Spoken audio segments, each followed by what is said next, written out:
اعوذ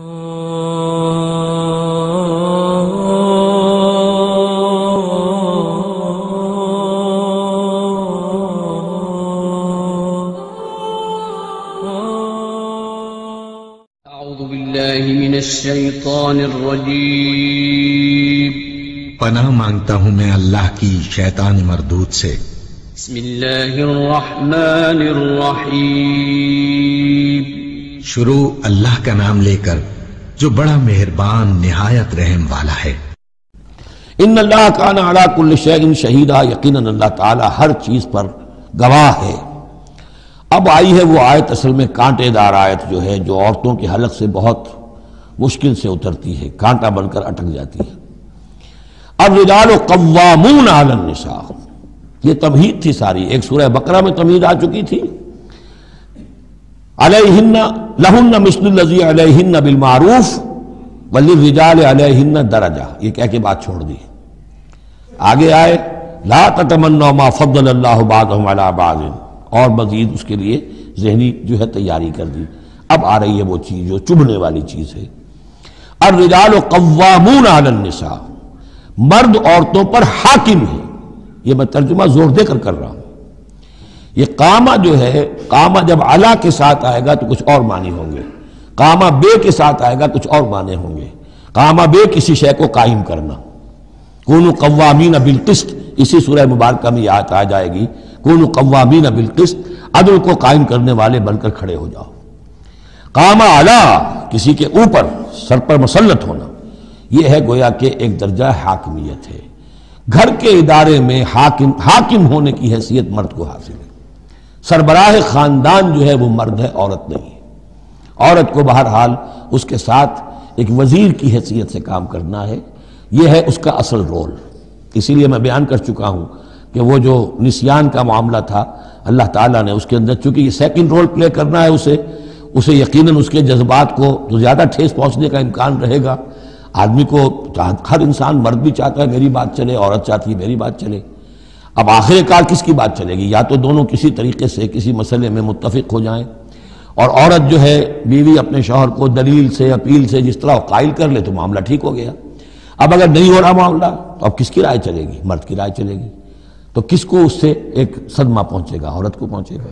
لیکن اس صدمے کا ہی جو ہے انفلوئنس، اس کو کم کرنے کے لیے سیفٹی والو، نسیان کا مادہ اللہ تعالیٰ نے عورت میں زیادہ رکھ دیا۔ اسی لیے پھر اس قانون شہادت کے اندر ایک مرد کی جگہ 2 عورتوں کو وہاں پر اس کا نصاب رکھا گیا۔ الرجال قوامون علی النساء بما فضل اللہ بعضهم علی بعض۔ اب یہ دوسری بات ہے کہ اگر وہ شوہر حاکم ہو کر ظلم کرتا ہے، ان کے حق ادا نہیں کرتا ہے، تو اللہ کے یہاں بڑی سخت پکڑ ہوگی۔ یہ تو دوسری بات ہے بالکل، لیکن یہ کہ جو قانون ہے اسلام کا وہ یہی ہے کہ یہ اختیار دیا گیا۔ اب آپ اس اختیار کا غلط استعمال کر رہے ہیں، آپ اس کو ظلم کا ذریعہ بنا رہے ہیں، تو اس کی سزا اللہ تعالیٰ کے ہاں آپ کو مل جائے گی۔ بما فضل اللہ بعضهم علی بعض، بسبب اس فضیلت کے جو اللہ نے بعض کو بعض پر دی ہے، وبما انفقوا من اموالہم، اور بسبب اس کے کہ جو وہ خرچ کرتے ہیں اپنے مال۔ اب دیکھیے یہ خرچ کرنے کا معاملہ اسلام میں شادی سے شروع ہو گیا۔ شادی مرد کی بھی ضرورت ہے، عورت کی بھی ضرورت ہے، لیکن مرد مہر دیتا ہے، عورت مہر وصول کرتی ہے۔ تو جو خرچ کرنے والا ہے اب اس کی ایک حیثیت دوسری ہو گئی۔ پھر گھر میں اس کا نان نفقہ پورا جو ہے، اس کا خرچہ، اس کی ذمہ داری، اس کو سپورٹ کرنا شوہر کے اوپر ہے، تو اب وہ مال خرچ کر رہے ہیں۔ بما انفقوا من اموالہم، فالصالحات، تو نیک بیویاں کون ہیں؟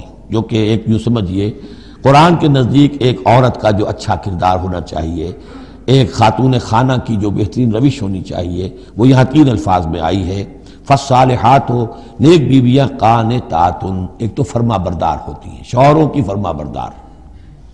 حافظات للغیب، غیب میں حفاظت کرنے والیاں، یعنی ظاہر بات ہے کہ مال ہے کسی کا تو گھر میں ہے، وہ تو کام پہ چلا گیا ہے، اب وہ کس کی حفاظت میں ہے؟ بیوی کی حفاظت میں ہے۔ اسی طرح اب بیوی کی جو عصمت ہے وہ در حقیقت مرد کی عزت ہے، اب وہ اس کی عزت کی حفاظت کرے اس کی غیر موجودگی میں۔ اسی طرح مرد کے راز ہوتے ہیں، سب سے زیادہ بڑھ کر جو ہے رازدان وہ تو بیوی ہوتی ہے۔ تو 3 اعتبارات سے حافظات للغیب، حافظات للغیب، غیب میں حفاظت کرنے والیاں، حفاظت کرنے والیاں شوہر کے مال کی، شوہر کے رازوں کی اور شوہر کی عزت کی۔ بما حفظ اللہ، اللہ کی حفاظت سے، حفاظت ہے تو اللہ کی، لیکن جیسے رازق اللہ ہے لیکن کام تو انسان کو کرنا پڑتا ہے، رزق کمانا پڑتا ہے۔ واللاتی تخافون نشوزہن، اور وہ خواتین کے جن کے بارے میں تمہیں اندیشہ ہو جائے ان کے اندر سرکشی کا، ضد ہے، ہٹ دھرمی ہے، بات نہیں مان رہی ہیں، اپنی بات منوانی ہے، کسی نہ کسی طریقے سے گھر کی فضا خراب کی ہوئی ہے، یہ ہے نشوز۔ ذہناً تسلیم نہ کرنا کہ میری حیثیت جو ہے وہ بہرحال شوہر کے تابع دار کی ہے، اس کو اگر تسلیم نہیں کریں گے تو ظاہر بات ہے فرکشن ہوگی، اور فرکشن جو ہے اس کے نتیجے کے اندر وہ گھر کے اندر جو ہے وہ ایک فساد پیدا ہوگا۔ واللاتی تخافون نشوزہن فعظوہن، تو ان کو پہلے تو نصیحت کرو، واہجروہن فی المضاجع، دوسرے تنبیہ کے طور پر ان سے تعلق اپنے بستر علیحدہ کر لو، اور ان کے ساتھ وہ تعلق ذل و شو جو ہے کچھ عرصے کے لیے بند کر دو۔ وَاضْرِبُوهُنَّ، اس پر بھی ٹھیک نہ ہو تو انہیں مارنے کی بھی اجازت ہے۔ اس میں حضور نے جو روکا ہے وہ یہ ہے کہ چہرے پر نہ مارا جائے، اور کوئی ایسی مار نہ ہو جس کا مستقل نشان جسم پر پڑے۔ اب یہ چیزیں اللہ کا کلام ہے، اس کے اندر جو ہے کوئی ہمارے لیے کوئی جھجک نہیں ہے، معاشرتی زندگی کو ٹھیک رکھنے کے لیے اس کی ضرورت پیش آئے تو وہ بھی کرنی ہوتی ہے۔ فَإِنْ أَطَعْنَكُمْ، پھر اگر وہ تمہاری اطاعت کریں، فَلَا تَبْغُوا عَلَيْهِنَّ سَبِيلًا، تو اب ان پر خام خواہ کی زیادتی کرنا، پچھلے غصے نکالنا، بار بار جو ہے وہ اپنے غصے کا اظہار کرنا، یہ بھی ٹھیک نہیں ہے۔ ان اللہ کان علیٰ کبیرہ، یقیناً اللہ تعالیٰ بہت بلند ہے، بہت بڑا ہے۔